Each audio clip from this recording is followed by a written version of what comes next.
जब हम इस कहानी को ध्यान से पढ़ते हैं तो हमें समझ आता है कि परमेश्वर का प्रेम कितना गहरा और अटूट है। वह हमें तब भी अपनाने को तैयार है जब हम उससे दूर चले जाते हैं। यही कहानी हमें प्रेरणा देती है कि हम अपने जीवन में परमेश्वर के प्रेम को पहचानें और उसकी ओर लौटें। होशे को यहोवा ने एक ऐसी स्त्री से विवाह करने का आदेश दिया जो उसके प्रति वफादार नहीं रहेगी। यह अपने आप में एक परीक्षा थी। मित्रों, क्या आपने कभी सोचा है कि एक व्यक्ति जिसे परमेश्वर ने नबी के रूप में बुलाया, उसे क्यों एक चरित्रहीन स्त्री से विवाह करने के लिए कहा गया? क्या प्रेम केवल उन्हीं से किया जाता है जो इसके योग्य हों, या फिर सच्चा प्रेम वह होता है जो विश्वासघात के बावजूद भी बना रहता है? यह कहानी केवल प्रेम, धोखा और क्षमा की नहीं, बल्कि यह परमेश्वर की अद्भुत योजना का रहस्य भी प्रकट करती है। जी हाँ, यह कहानी है होशे और गोमेर की। यह कहानी केवल एक नबी की व्यक्तिगत परीक्षा नहीं, बल्कि इज़राइल के लिए परमेश्वर के प्रेम और अनुग्रह का प्रतीक है। यह एक रहस्यमयी और रोमांचक यात्रा है, क्योंकि यह केवल एक कहानी नहीं, बल्कि एक ऐसा दर्पण है जिसमें हम अपने स्वयं के हृदय और परमेश्वर के अनंत प्रेम को देख सकते हैं। तो चलिए वीडियो को शुरू करते हैं। एक शांत रात थी जब इज़राइल की भूमि पर घना अंधकार छाया हुआ था। समरिया के महलों में रोशनी थी, लेकिन गरीबों की गलियों में सन्नाटा था। यह वह समय था जब इस्राएल ने अपने परमेश्वर को छोड़कर झूठे देवताओं की पूजा शुरू कर दी थी। राजा यरोबाम का शासन था और देश नैतिक पतन के अंधकार में डूब चुका था। इसी समय एक व्यक्ति अपने घर में घुटनों के बल बैठा प्रार्थना कर रहा था। यह व्यक्ति कोई साधारण इंसान नहीं था, बल्कि परमेश्वर का भविष्यवक्ता होशे था। वह एक धर्मी पुरुष था जिसने अपना जीवन यहोवा की सेवा में समर्पित कर दिया था। अचानक जैसे ही उसने अपनी आंखें बंद की, एक तेज रोशनी कमरे में फैल गई। होशे ने सिर झुकाया, क्योंकि उसने महसूस किया कि यह परमेश्वर की उपस्थिति थी। तभी एक दिव्य आवाज गूंजी, होशे, उठ और मेरी आज्ञा सुन।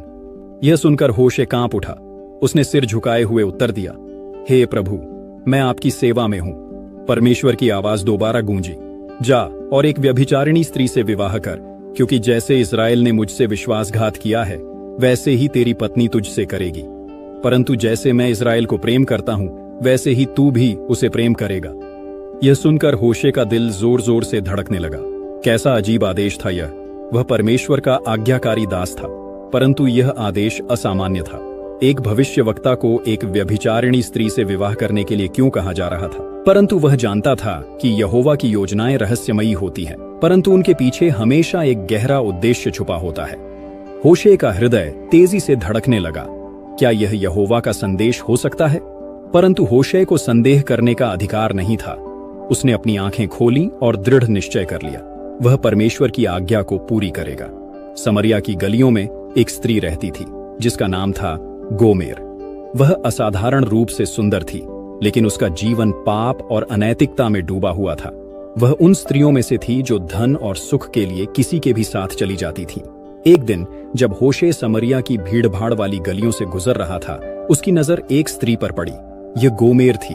वह अपनी चमकती आंखों से इधर उधर देख रही थी, जैसे किसी अमीर ग्राहक की तलाश कर रही हो। परंतु होशे की दृष्टि केवल उसकी बाहरी सुंदरता पर नहीं थी।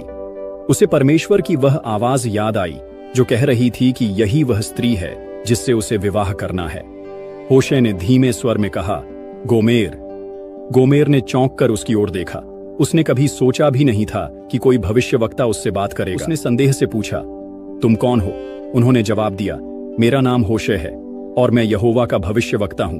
परमेश्वर ने मुझसे कहा है कि मैं तुमसे विवाह करूं। यह सुनकर गोमेर हंस पड़ी, मानो उसने कोई मजाक सुना हो। उसने कहा, तुम्हें पता भी है कि मैं कौन हूं?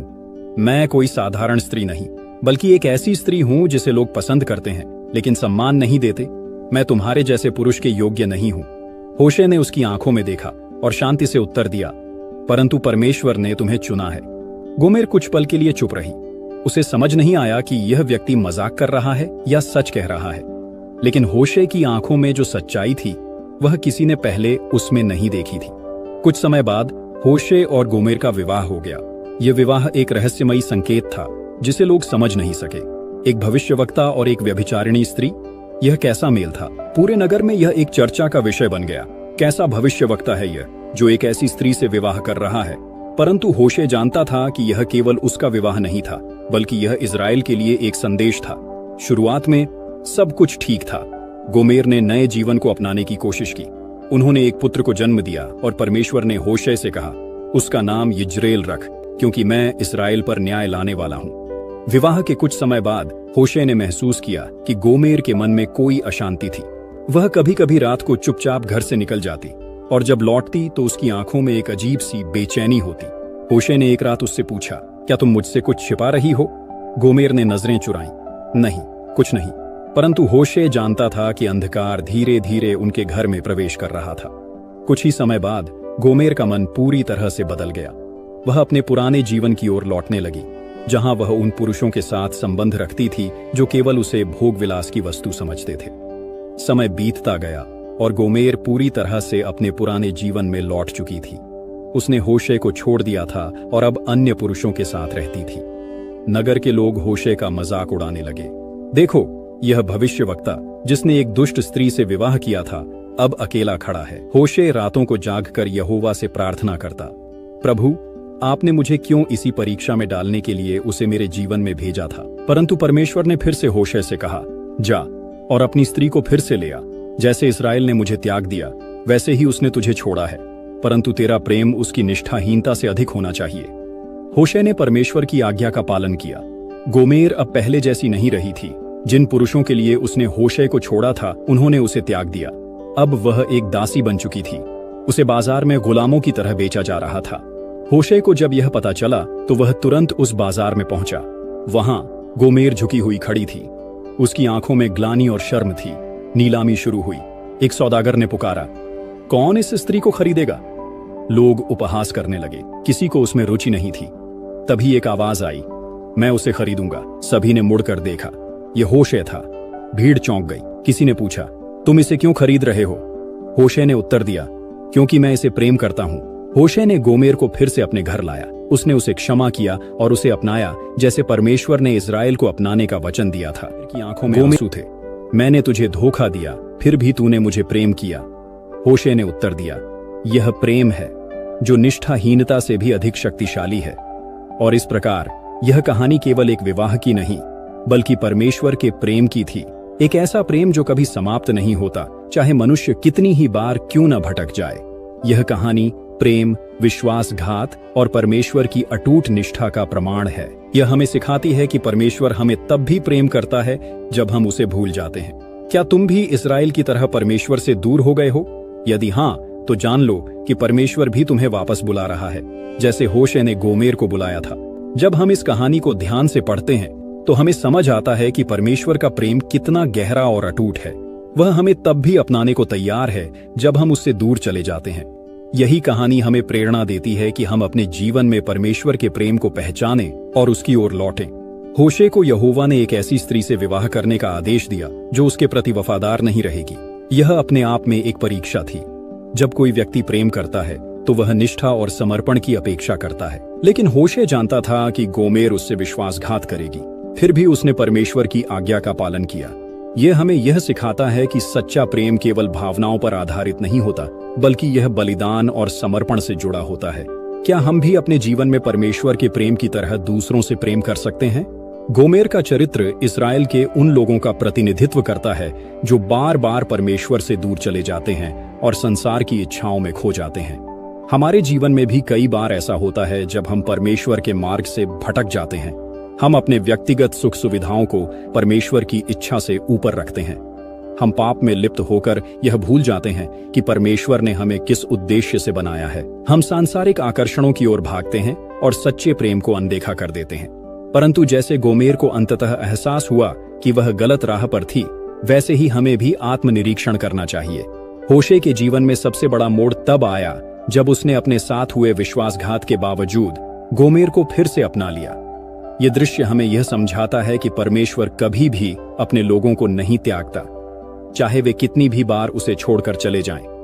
परमेश्वर का प्रेम निस्वार्थ है, अनंत है, दया से भरा हुआ है और क्षमा प्रदान करने वाला है। होशे ने गोमेर को वापस खरीद लिया। ठीक उसी तरह परमेश्वर ने यीशु मसीह के माध्यम से हमें पाप से छुड़ाने के लिए अपना सर्वस्व दे दिया। अपने जीवन में क्षमा कर सकते हैं जैसे होशे ने किया।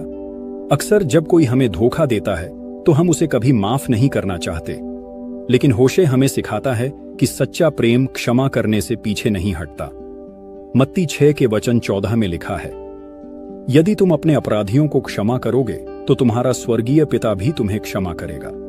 यह हमें सिखाता है कि हमें केवल अपने मित्रों को ही नहीं बल्कि उन लोगों को भी क्षमा करना चाहिए जिन्होंने हमें कष्ट दिया है। परमेश्वर न केवल क्षमा करता है बल्कि पुनर्स्थापन भी करता है। जब होशे ने गोमेर को फिर से अपनाया तो यह एक नए अवसर की तरह था। परमेश्वर हमें केवल क्षमा ही नहीं करता, वह हमें नई शुरुआत करने का अवसर भी देता है।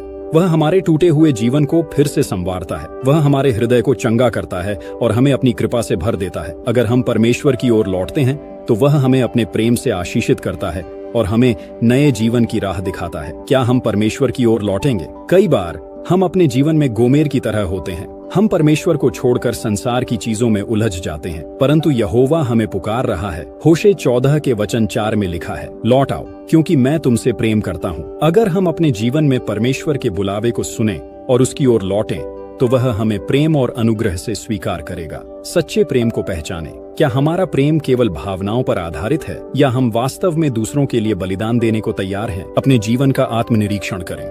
क्या हम भी गोमेर की तरह परमेश्वर से दूर हो गए हैं? क्षमा करने की शक्ति रखें। क्या हम उन लोगों को क्षमा कर सकते हैं जिन्होंने हमें ठुकराया या धोखा दिया? परमेश्वर के प्रेम को स्वीकार करें। परमेश्वर ने हमें अनंत प्रेम से प्रेम किया है। क्या हम भी उसकी ओर लौटकर उसके प्रेम को स्वीकार करेंगे? होशे और गोमेर की कहानी हमें एक गहरा संदेश देती है।